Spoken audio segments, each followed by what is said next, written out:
Okay, so let's take a little look at Scottie Scheffler. Obviously a prolific winner this year, going from strength to strength, confidence-based player, evidently, and a fade-biased player.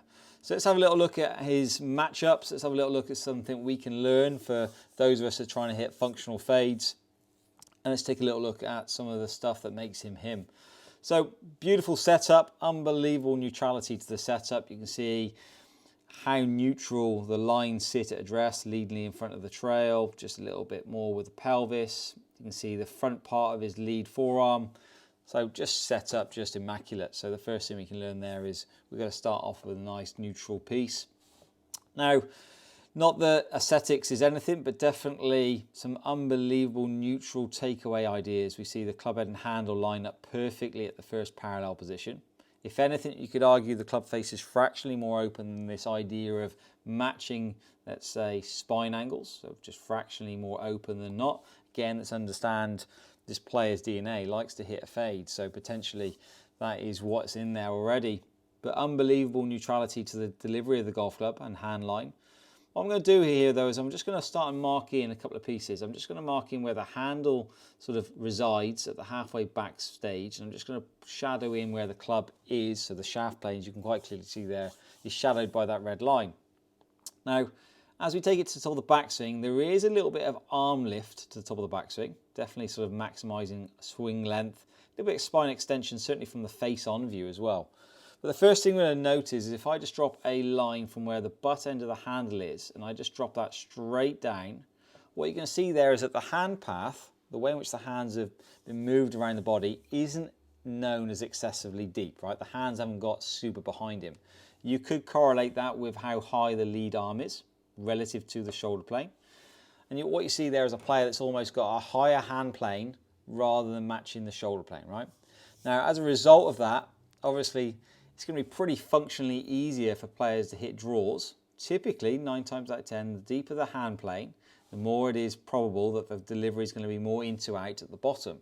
So it makes pretty good sense if you want to be a fade bias player that you wouldn't create too much hand depth. And that's, for me, why he's got very much more of a higher hand plane, a little bit of a lift, allowing that lead arm for a right-handed golfer to maybe work slightly higher in the backswing.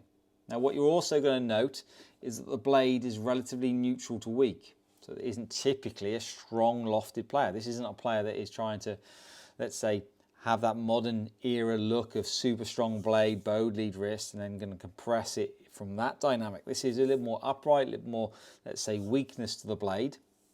And the matchup on the way down is brilliant. So what we see from this player is then we see the hand path works slightly out in front of him. So the hand path now works out in front of that blue line.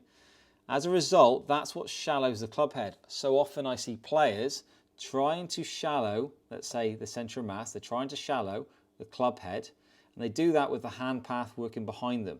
It is actually, you see more often than not, better players moving the hand path more out in front of them, which allows the centre of mass of the club head to lay down. And that's exactly what we see here with Scottie. We see the centre of mass lay down behind him. Handle works out in front of him. And if I just sort of stop him in the same position halfway down as we did on the way back, this is what I want to bring to note is how much further forward his hand plane is, or say the butt end of the grip is, in the downswing than the backswing. So you can see there the shaft plane is shallowed, there's no doubt about it. This shaft plane is shallowed, but the hand plane has worked out in front of him. Now he's done that in a great way to shallow the golf club. As you shallow the golf club, obviously the centre of mass starts to open up, the club face starts to open up as a result. And for a fade bias player, that's great, right? He gets this opportunity to keep the club face in a relatively neutral spot for his intent. But the interesting thing here is for a fade bias player that has his hands a little more, let's say, definitely more in front of him than behind him. So we don't see the hand plane, like I said, too far behind him. The one thing he can't afford to do as a fade bias player is rotate too quickly. Can't rotate too quickly with the lead shoulder, can't fire that right hip out too early, or the right knee across that line. If he does, he's essentially then going to swing two across it at the bottom. Yes, that will be a fade bias tendency, but that would be more in that slice pull realm than a fader's realm. So from a high handle top of the backswing position, he's now got to be quite delayed in the way in which he moves his rotational method. So yes, the hand path moves out with a little bit of rotation, but nothing crazy, to the point where if you just stop him sort of, let's say, around late on into the delivery, what you actually see is the hands have now got past the belt buckle, and you now start to see the knee line arrive together. So the knee line is almost squared up. You can see how late on into the hit his shoulder line is still pointing way out to the right-hand side. Now this player is a fader, remember, this player is a fader, yet his shoulder line hasn't pre-opened. This is definitely a hallmark of Scottie. A lot of good faders will already be sort of relatively opening up their chest a little bit more, but those players would definitely have deeper hand paths. This guy's got a higher hand path, so he can't afford to do that. This is his matchup. From there, he's going to start to continue to rotate. Again, super delivery, fade bias player, proving that the handle always needs to be slightly outside the club head into the final hitting area. You can see again just how late the shoulders are still pointing relatively to the right. This is my preference. This is just what we see with Scottie. Coming down to delivery, starting to rotate. Now you start to see the shoulder line square up relative to the target. As all good players do, you'll see that trail arm for a right-handed golfer bent, almost matching the, let's say, the shaft plane. I mean, the optics here are just superb. Balance points on plane. Going through the shot, unbelievable stability of the club face. You can see that club face not closing down, pretty much just, if anything, being slightly held, or say trapped or held off, you might hear that term.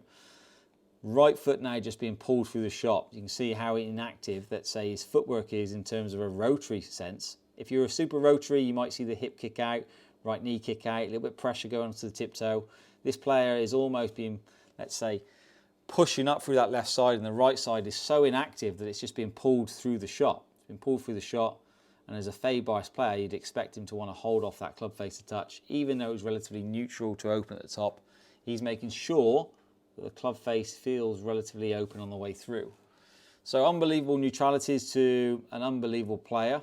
A player that doesn't create too much hand depth going back, and as a fade bias player likes to keep the club face relatively, let's say, neutral to open, okay, in modern day terms. To stop over fading it, if you get a high hand path, he's realised very clearly that he can't rotate too quickly. So although the hand path moves out in front of him, he's quite patient with the rotation and uses that leg work to support strike. Super passive delivery.